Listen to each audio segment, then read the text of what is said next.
maamulaha dugsiga hoose dhexe ee Dhoolayar ee degmada Elephant ayaa maanta mar warbaahinta la hadlayay waxa uu warbixin ka bixiyay xaaladda waxbarasho ee dugsiga hoose dhexe ee Dhoolayar ee degmada Elephant uu haatan marayo maadaama ay soo dhow yihiin imtixaanaadkii termka koowaad ee sanad dugsiyeedkani maamula Yaasiin Cabdi Cabdulla Nuur oo ka warbixinaya arrimahaasina waxa uu yiri iskuulkan hoose dhexe Dhoolayar ee degmada Elephant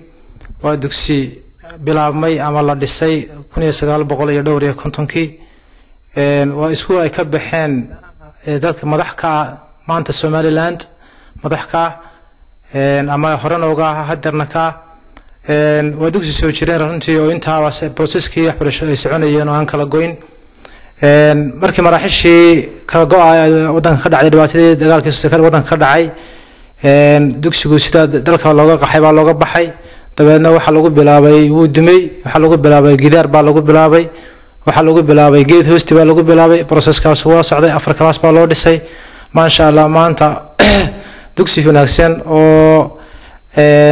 heer lagu faani karo soo gaaray weeye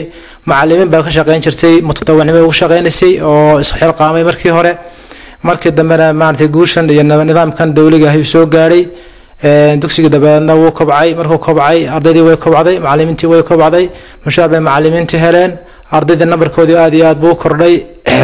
oo arday fara badan baa noqotay halkii laga bilaabo halka class geedka hoostiisa magaalada fadhiyay maanta ma sha Allah 14 class buu maraya oo classkiiba 60 iyo wax ka badan ay ku jireen dhanka kale maamula Yaasiin Cabdi Cabdulla Nuur ayaa waxa uu faahfaahin ka bixiyay halka ay u marayaan hawlihii qabanqaabada iyo qaadaan ururinta wadada isku xidhi doonta gobolada Sanaag iyo Togdheer iyo walibana waajibaadkoodii ay kaga aadna ka iskuul ahaan iyo walibana siday uga soo dhalaaleen labadii bilood ee hore ee qaadaan ururintaasi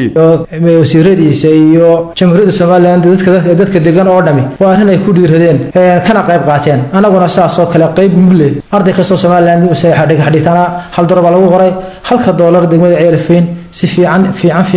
oo hagrasho lahayn bay bishii ugu horeysay dhiibeen bishii labaad oo tan ahaydna 3 bilood baa wasiirku go'aamiyay bishii hore waan dhiibnay oo laga xareeyay bishii labaadna waan diyaar gareynay oo ma hadda la qaadaya oo cirgabada wasaaradda gobolka lagu shubaya qolka la aatinaya waxaan arrinta aad iyo aad ugu mahadsan dadweynaha ma waalidiinta ardayda ugu mahadnaqay runtii si gaar ah oo aan si hagrasho lahayn ardayda lacagtaas aan hadal lahayn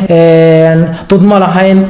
diidma lahayn si ardayda maalintii labada casho ugu horeeyayba ardayda lacagta u soo dhiibay soo bixiyaan oo insha Allah waan u gudbinay lacagtaasna si fiican bay ardaydu uga qayb qaateen dugsiga hoose dhexe ee Dhoolayar ee degmada Elephant ayaa ka mid ah iskuulada dawliga ah ee sanadihii ugu dambeeyay laga dareemayay inuu safka hore kaga jiro dhinacyada horumarka dhismaha iyo walibana dhanka waxbarashada ee kaalmaha kala duwan ee wadanka waa Cabdiraxmaan Ismaaciil Isayle telefishinka qaranka Somaliland Elephant